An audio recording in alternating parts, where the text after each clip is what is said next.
gentlemen, we are back with episode 8, NBA Finals preview and NFL trade news.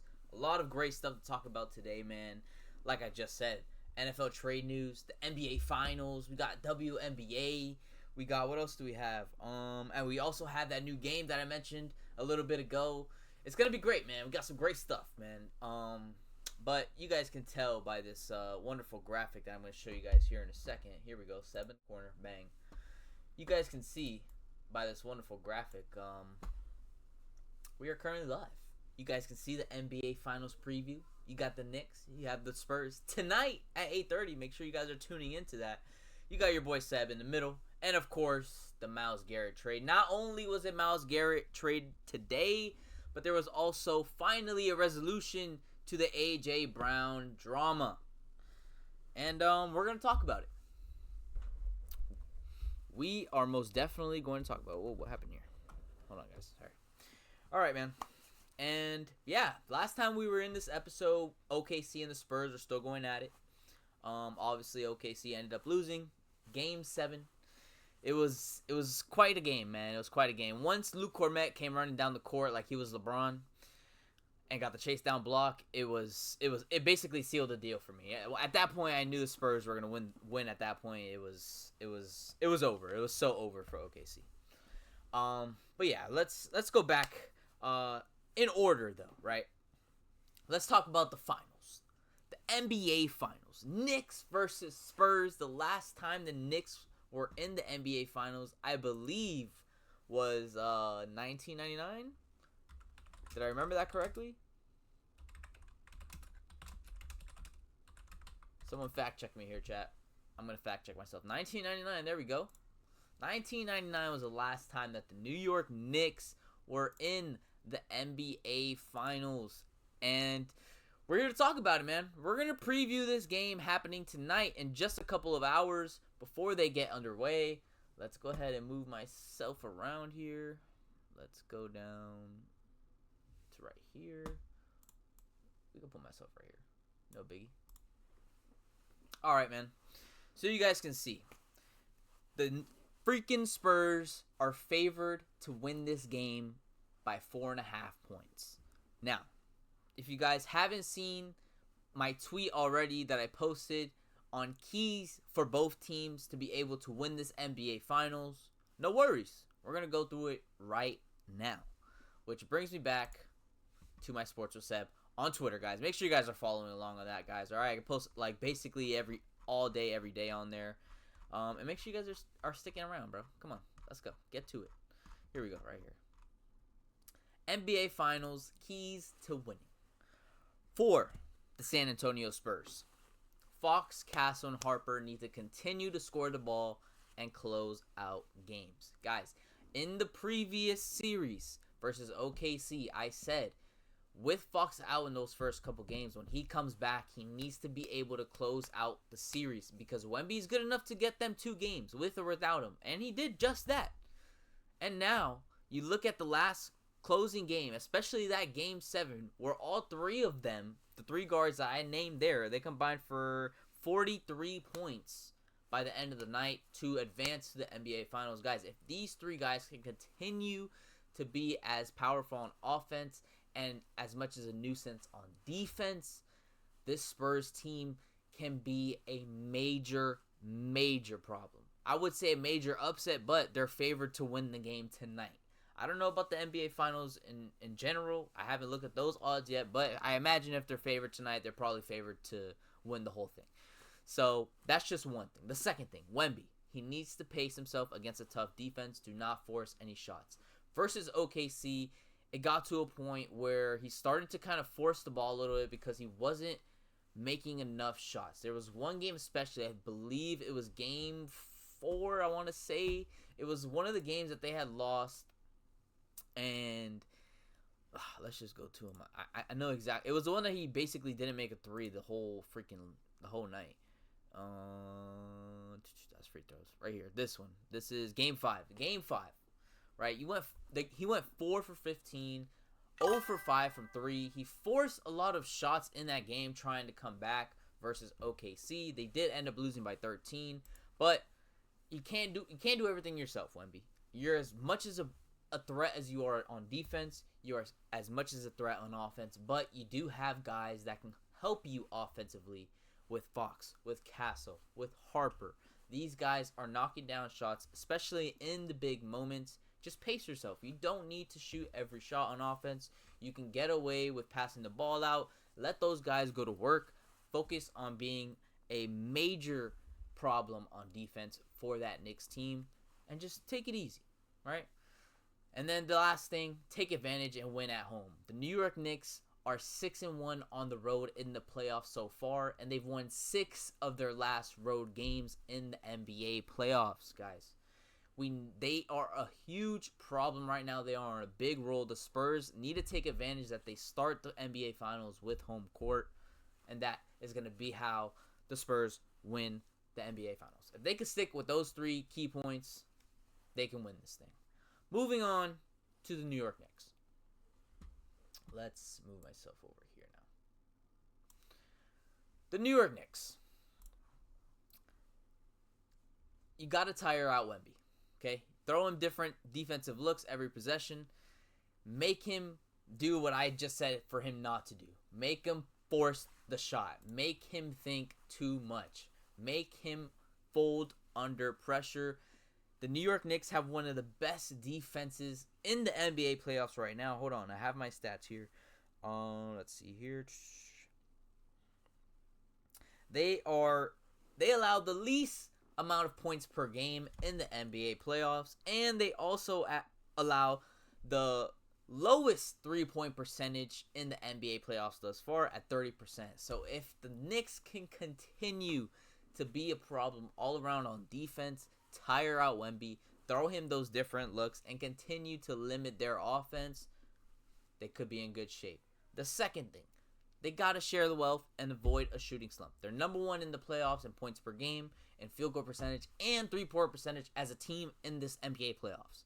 To start that Cavs series, or not to start the Cavs series, excuse me. Oof, hold on. I'm about to cough right now.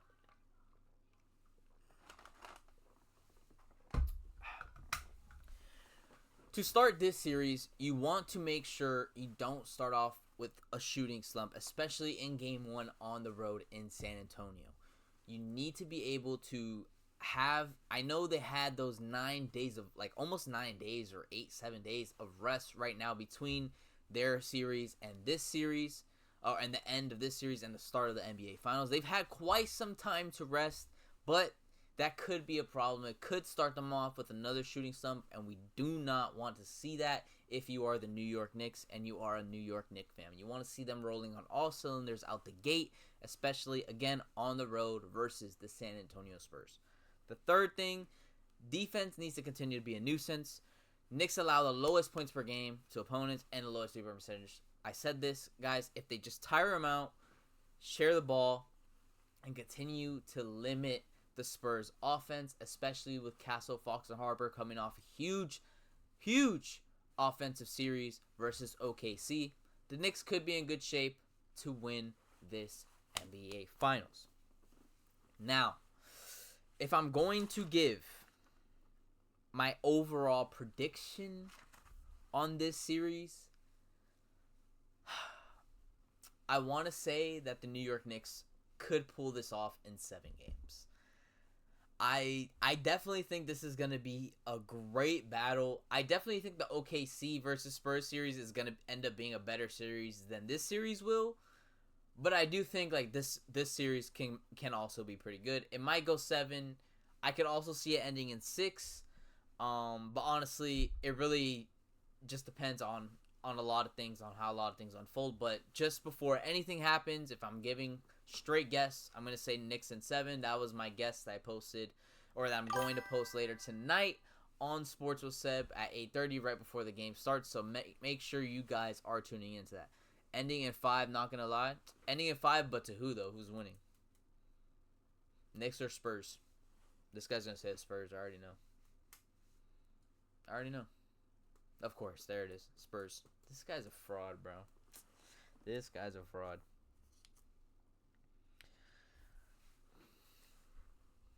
He said for show. All right, but yeah, so I'm gonna say Knicks in 7 for this NBA Finals that starts tonight, guys. Make sure you guys are tuning in. It starts at 8:30. Make sure you guys, after you finish this episode, go get something to eat, sit down on the couch, and get ready for some hoops. This is gonna be the last hoops for quite some time, guys. So make sure you guys lock in. All right. The second thing that I want to talk about. Now we're gonna move on to the losers of the Western Conference, the Oklahoma City Thunder. With that Game 7 performance, a lot of questions came out immediately after the buzzer sounded and the Spurs advanced. Does Chet Holmgren need to be traded?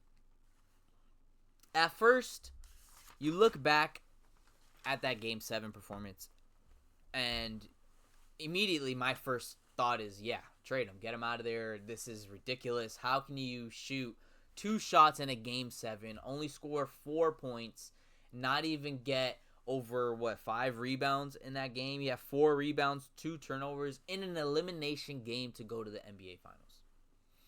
And that's the type of performance that you put up, especially with all, of course, I mean, the media obviously is going to blow it up more than it needs to be, but obviously you know that there's the Wemby and Chet rivalry going on, and Chet seemingly just kind of folded under the pressure versus Victor Wembanyama. Victor Wembanyama was locking him up all series, and especially in that Game 7 that ended in the Spurs' favor. And believe it or not, he is only making, remember, he did sign a 5-year extension after this year. So after this year, he's going to get paid. Next year, it's going to be $41 million. The year after, $44 million. The year after, $47 million. The year after, $51 million. So over the course of the next 4 years, he's going to be making up to between $40 and $51 million. Okay? When you look at other NBA contracts that are in that ballpark for that time range, just to put it in perspective for you, he's getting paid just as much as Michael Porter Jr., just as much as Franz Wagner. Just to put those names out there, to put in perspective, you know, what OKC was able to sign Chet for versus what some of these other guys are getting signed for. So when you really look at all of those guys, you have to compare. Is Chet better than those guys? Is he worth even $40 million to start? And I would say yes, he is. He's still a young guy in the league. He has plenty of time to grow. Hopefully this does put a chip on his shoulder for next season, so he can, you know, finally be able to get over that hump versus Victor Wembanyama, so they could finally put the haters to rest. I think OKC has a lot of other issues before they start looking at Chet Holmgren, right? I think they have a problem with Lou Dort. He's due $17 million next season. Do you keep him? Are you going to trade him? Are you going to try and re-sign him or get him to take a pay cut? Restructure his deal or something? I say you try to keep the team together. Chet just needs some confidence. Hopefully, like I said, this gives him some type of chip on his shoulder to get him back in the lab this coming off season, to get ready for next season, to get back into things. So let's be real here. Or OKC, if they keep most of their team together, they're definitely still championship contenders next season. That team is very young. They have plenty of draft capital to move pieces around to make room for other players. I definitely think OKC will be a problem, and Chet, as much as I did say, you know, right after the fact, which is probably just more emotion, just because I guess I was rooting for OKC. Him, like, seeing him put up that performance, I'm just like, bro, get this guy out of here. Like, I do think in the end he's on a good deal. He has plenty of time to grow and continue to be a great player in this league. Now, one thing that I did see getting floated around on Twitter, and I feel like I bring this up every single episode because I just think it's ridiculous, the amount of different teams that I'm hearing around this guy's name. Giannis is not going to OKC. They're trying to throw out the fact that maybe they can flip Holmgren and maybe like Lou Dort for Giannis, because obviously OKC has all those picks. They're trying to see if they can do that. And I was like, dude, no. They're not going to blow up the roster like that. They would be crazy to put Giannis in an OKC uniform. At that point, Adam Silver really, really needs to step in if Giannis is an Oklahoma City Thunder come next season. He's going to the Heat. Listen, bro, I am on record saying I am not believing any Giannis to Heat rumors until I see Shams post on Twitter, on X, Giannis has been traded to the Miami Heat. Until I see that notification cross my phone, I'm not believing anything. And even then, I still might not believe it. But if rumor has it right, if all the rumors that I'm seeing are right, and all the reports are right, it is looking like he will be a Miami Heat pretty soon. So we'll keep that in mind, Heat fans. We'll see how that goes for us. But I think that really wraps up what I wanted to talk about as far as the NBA goes. Like I said, I really wanted to get into the finals preview, and I really want to get into, the losing teams in this situation. The last episode, we went over the Cavs and how maybe James Harden should be, on the trade block, or is he even worth signing the extension for, even if he takes a pay cut. And now, obviously, with OKC taking a loss in the Western Conference Finals, they are the next team to go up. And then after the NBA Finals is over, of course, we're going to do another episode recapping both teams and congratulating the NBA champions.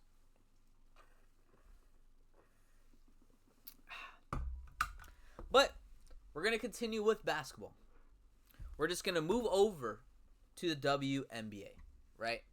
So, as you guys know, I'm trying to get in tune with a lot of different sports, a lot of, sports across college, across, professional, because obviously I want to cover these type of sports with you guys. I want to be in the know, right? Let's go to my bookmarks real quick, because I think I bookmarked something. Oh, here we go. Bam, perfect. As you guys know, if you guys don't know, now you know, I am a very big, well, I wouldn't say very big, I am a new Mystics fan. I've been a Mystics fan for the last couple years since I've started watching WNBA. I would say is probably my third year watching, if I remember correctly. But yeah, I'm a Mystics fan. I like the Mystics. I think they've been pretty good. So far, I liked the additions that they added last year in the draft, Sonya and Kiki. I think I have Sonya's rookie card somewhere in one of my boxes. Yeah, so again, if you guys don't know, I'm a Mystics fan, so we are trying to cover these different things, these different teams, these different sports, right? So prior to this episode, last night, the Mystics were playing the Chicago Sky for their first game in the WNBA Commissioner Cup, right? They finally were able to break a losing streak and improved to 4-4 on the season. And now they are also 1-0 in the Commissioner Cup, right? They're finally able to add win number 4. They're back even. Love to see it. A big reason why they won that game, though, let's scroll down a little bit so you guys can see. They did end up winning 90-72, again, to the Chicago Sky. Why were they able to win this game? Because they were able to control the game early, and they were able to get to the free throw line. And once they took the lead, it was over. It was pretty much over, right? You really look at the comparison on the free throw line, right? The Mystics shot 32 free throws. 32 free throws. The Sky shot half of that, right? Let's look. Oh, I don't have the actual. I don't have the team stats. All good, but yeah. So you have both of these teams coming in. The Chicago Sky did beat the Mystics a couple nights ago. And this was the opportunity for the Mystics to get their revenge, and they definitely did. They were able to secure win number 4, like I said. Shakira Austin, 17 points, 5 for 13. In that first game that they played versus the Chicago Sky, they were looking at Shakira early in that game, but then as the game went on, they slowly faded away from getting her the ball, and then they started losing that game. So I'm not a coach or anything, but maybe we should continue to get Shakira the ball so she can continue to dominate like she has been. And guys, let's remember, the Mystics entered this game without one of their best players, Sonia Citron. She was out for this game. She had a foot injury that was bothering her a little bit earlier in that week, earlier this week, and she ended up being out for this game. So they were playing without one of their best players, and they were still able to dominate and win this game, right? Let's move on to the actual standings for the WNBA right now. After last night's games, let's zoom in on this a lot because this is super small for you guys.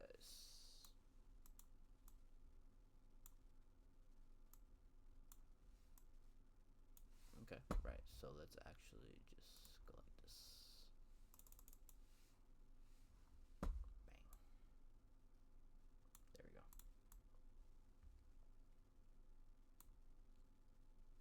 All right, and then on Twitter.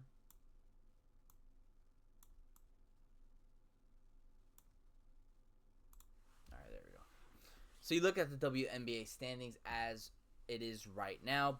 As of June 3rd, we have the Minnesota Lynx at 7-2, currently on a 5-game win streak. You have the Atlanta Dream with Angel Reese sitting at 6-2. And then surprisingly, you have the Dallas Wings sitting at number 3 at 6-3, with the Aces and the Valkyries tied for 3rd, 4th, and 5th place in the W. Now, a lot of these teams sitting at the top are all on win streaks. You see it right there all the way on the right. Oh, wait, maybe you don't. Oh, dang it. Well, the Lynx 5-game win streak, the Dream 2-game win streak, the Wings 3-game win streak, the Aces just won the last night as well. They have some nice red jerseys on, by the way.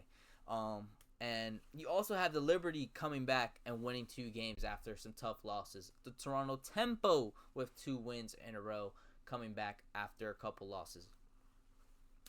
Now, you look at these things and you're wondering, wow, how is the Dallas Wings so high? Well, maybe it's because they finally were able to throw Azzi Fudd into the starting lineup. She was able to make her starting debut earlier this week, or a few days ago actually, and she played very, very well. She really got into the groove of things. You saw when she was coming off the bench, she did look like she was a little bit, out of place, but that's normal. She's a rookie, number 1 overall pick, by the way. Let's get that straight, right? So you got to look at how she really entered the games early on into the season, off the bench. Didn't really have a good flow of things. She finally was able to catch a good groove. She had a really good game the other night. She dropped 20 points. I think she had like 5 threes in that game as well. So now that she's in the starting lineup, they're starting to get into a really big flow of things. And of course, now with Paige Buchers, obviously on their second year with that team, and former UConn teammate, they're balling. They're hooping. They got the chemistry already. It's been there since UConn, and now they finally reunite in Dallas, and they're taking over. So shout out to them. But let's talk about the Lynx for a second, because you look at them and they're 7-2. But you guys have to remember, one of the best players in the W is not even playing right now because she's out with an injury. Lafisha Collier, she's out. She's not even playing right now for the Minnesota Lynx, and they are killing it. They started the season 2-2 and have won 5 straight games, going all the way from the bottom all the way to number 1 in the W. They're shocking me right now. I didn't think that they were gonna be, in the top 3 without one of the best players in the W. What's up, guy? What's up, guy? And then we move on to the next topic, the NFL. Some huge news coming out of the NFL today. Twice my phone rang and I was like, dude, what the hell is happening, right? You have the Myles Garrett trade and you have the A.J. Brown trade, bro. Are you kidding me? Both guys getting traded in the same day? That's kind of nuts. So here we go. Let's break this down. You guys can see it here. Let's move me around. Put me in the corner. Let's fix you guys on Twitter. Good enough. All right. you guys can see Myles Garrett has been traded. And you guys are looking, man, where could he have gone traded? Where could he have gone traded? Dude, he got traded to the LA Rams, bro. The LA Rams? You're thinking, oh, they could have possibly, who could they have possibly given up? Bro, they gave up Jared Verse, which is kind of crazy, by the way, because I thought he was on his way to becoming, I wouldn't, not to put Myles Garrett, not to glaze him, but like, I thought Jared Verse was on that kind of path where he was going to be a no doubt Hall of Famer. Right?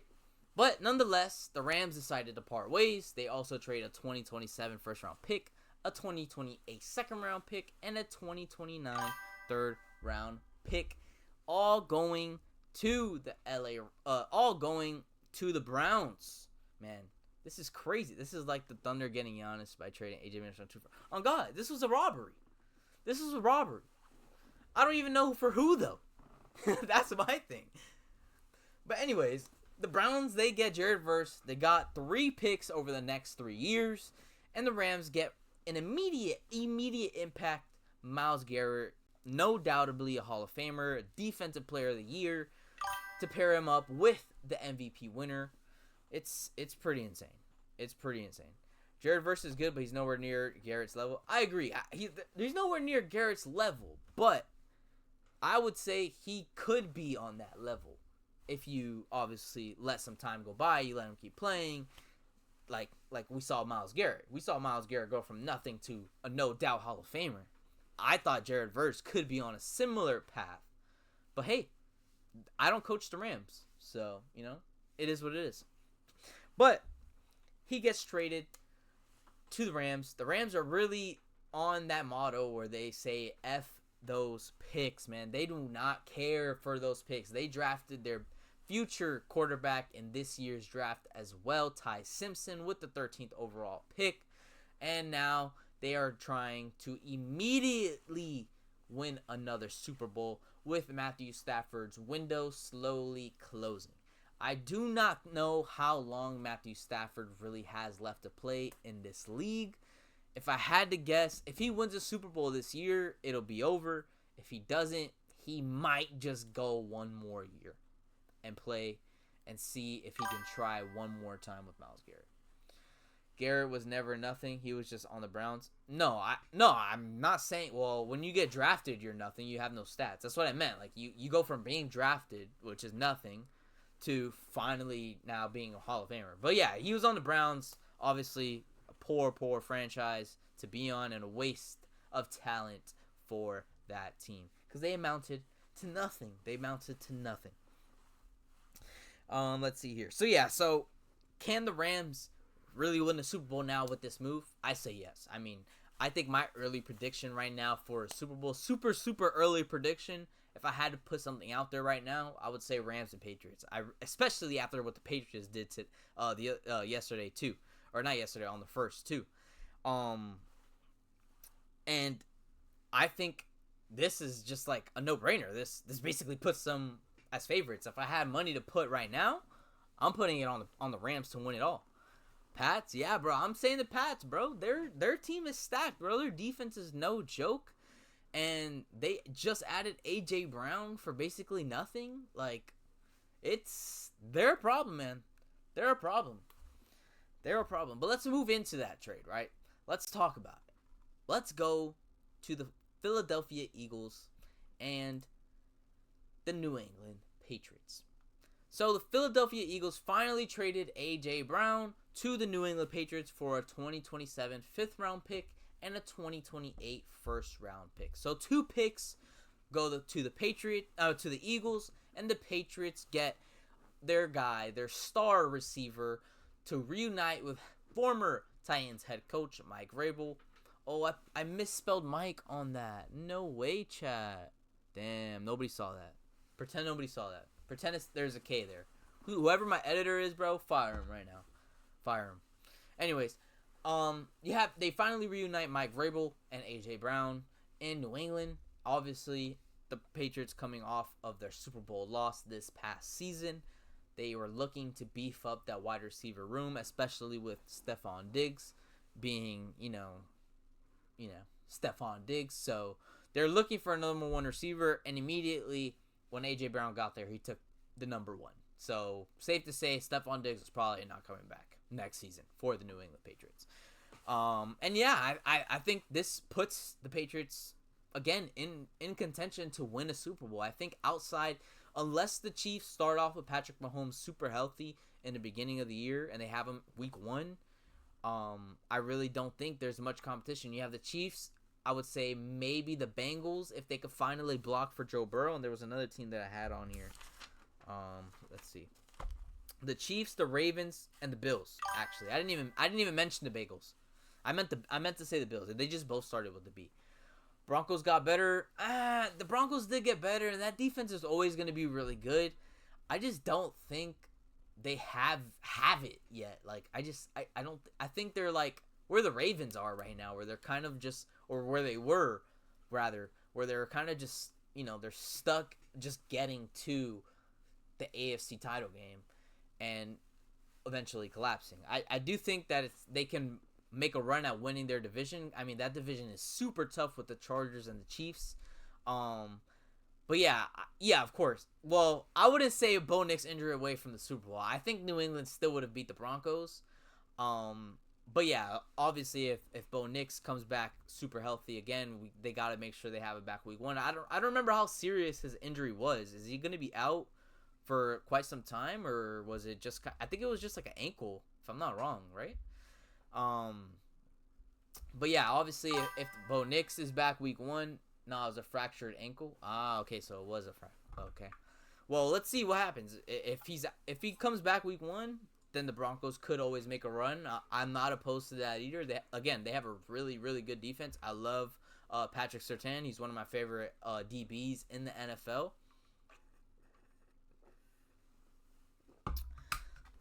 I just think that the Bills and the Chiefs obviously are automatically favorites because they have the 2 best quarterbacks in the NFL. And then obviously the Ravens, because you never know what happens with Derrick Henry and Lamar Jackson on the same team. Last year I would say obviously they're underperformed, but they were only a couple plays away from, again, advancing to that next round. So I like the Chargers too. I think they're going to be in the wild card as well.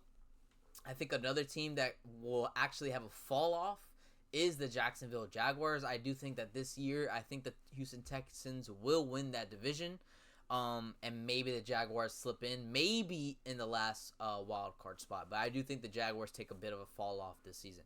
Just because I think that the Chiefs, the Raiders, the Chiefs, the Broncos, and the Chargers are just 3 teams that I think are all going to get in. Obviously, 1 from winning the division, and then probably the other 2 for the wild card spot. So, but yeah, so moving on to the other side of that, the Philadelphia Eagles. Is their Super Bowl window closed now that A.J. Brown is no longer on the roster? It's tough to say because, you have Jalen Hurts, you have Saquon Barkley, you have the Philadelphia Eagles, a great organization, great coaching staff, a great defensive line, and it's hard to say no, or it's hard to say yes that the Super Bowl window is closed. But I do think that aside from this trade, I would have tried to see if they can do everything they can to get A.J. Brown to stay. But I do think that they hit on a lot of key picks in the NFL draft. They drafted Mekhi Lemon out of USC, who I think right now is also nursing an injury right now. I think it's just a hamstring injury, though, nothing too crazy. I think he's just missing the first week of OTAs. But I don't think it's closed, though. I do think that it's possible that he can, that the Eagles can get back into Super Bowl contention. But I will say the NFC is tough. And I have the Rams over the Eagles right now. I have the 49ers over the Eagles right now. Also, obviously, the defending champions I have over the Eagles right now. And then I'm thinking the Bears as well. But I'm not too sold on the Bears just yet. So I have the Eagles still over the Bears. But yeah, Devontae Smith now, he's going to be wide receiver 1. Mekhi Lemon. And then they also drafted Eli Stowers out of Vanderbilt. I'm a Vanderbilt fan, so that's the only reason why I really kept up with Eli Stowers in general. But he's a great tight end, and he could also slip into the wide receiver spot if they really need to. If they really want to like move him around, especially since they have Dallas Goedert still. I'm biased, but the Vikings. Okay. Well, listen, I'm not. I don't know what's going on in Minnesota. I personally think, obviously, you go with Kyler Murray if you're the Minnesota Vikings. J.J. McCarthy wasn't ready to start, and the fact that they rushed into that is part of the reason why he ended up in the situation that he ended up in. Which is why he ended up in the situation that he ended up in. But I think Kyler Murray does give him. I do think Kyler Murray is good for him, though. I think it's going to give him, that edge to get better every day, more than, being in the NFL already does.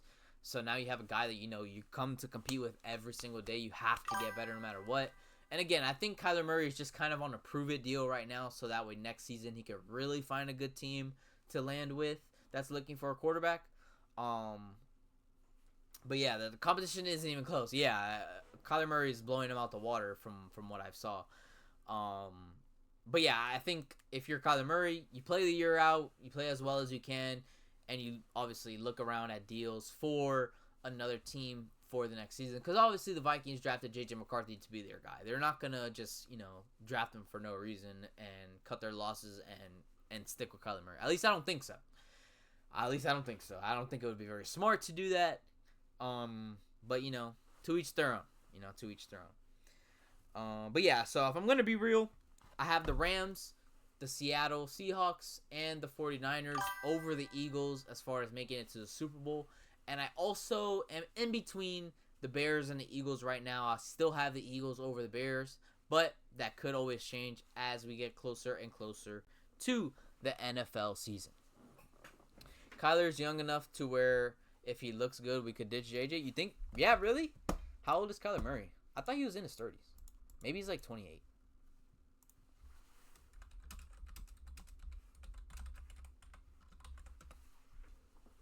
Oh, he is 28.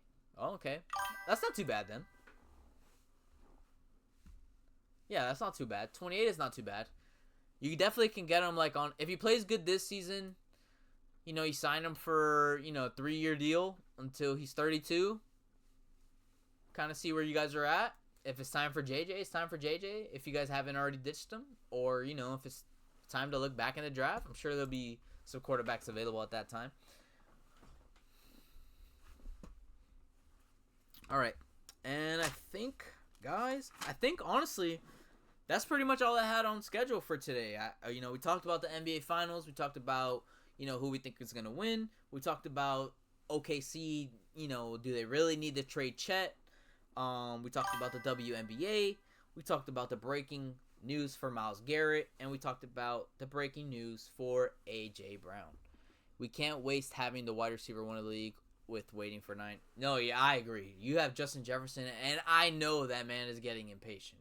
I feel like every year the look on his face just feels like just looks like he's running out of patience in Minnesota, and I know he's gonna. Obviously, he loves it there. I don't think he wants to leave, but if he really does care about winning, and you guys don't give him a quarterback to be able to throw him the ball, he might do what A.J. Brown did and try to work his way out of his team and go to a new team, kind of like what A.J. Brown did out of Tennessee. And find his way on a Super Bowl contender. You never know. You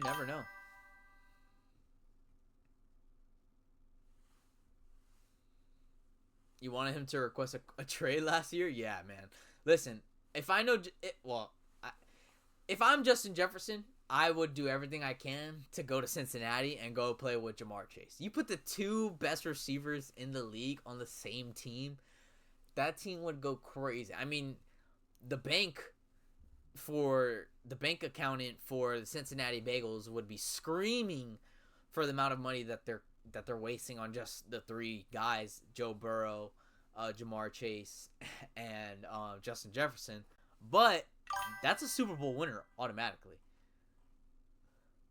No way, they would not lose every game. No way, dude. I don't believe that. I do not believe that at all.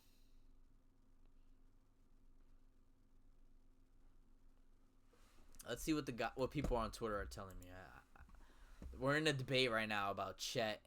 About MPJ. It's obviously Nets.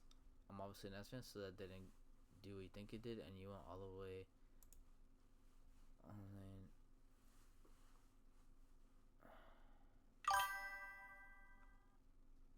And you went all the way to saying it will help, and it obviously would. MPJ was third option, never averaged 26.9 first 3 points. Absolutely.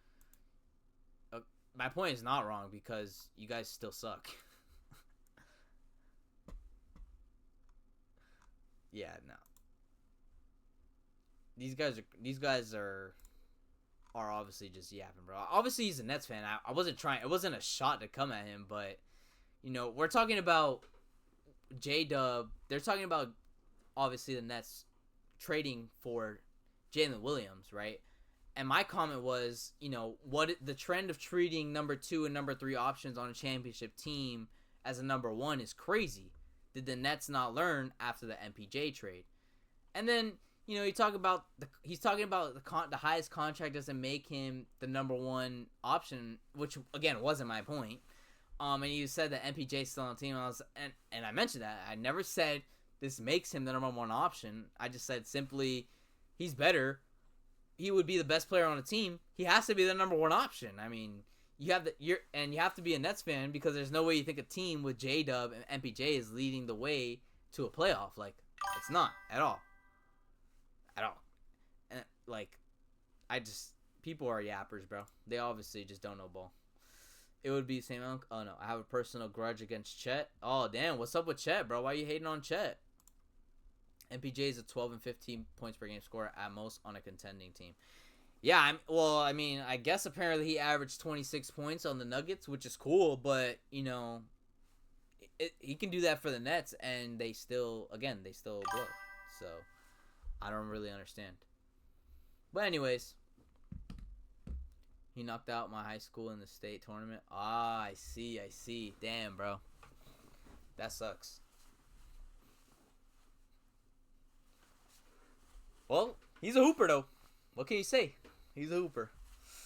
But anyways, guys, I think that's going to end our episode today.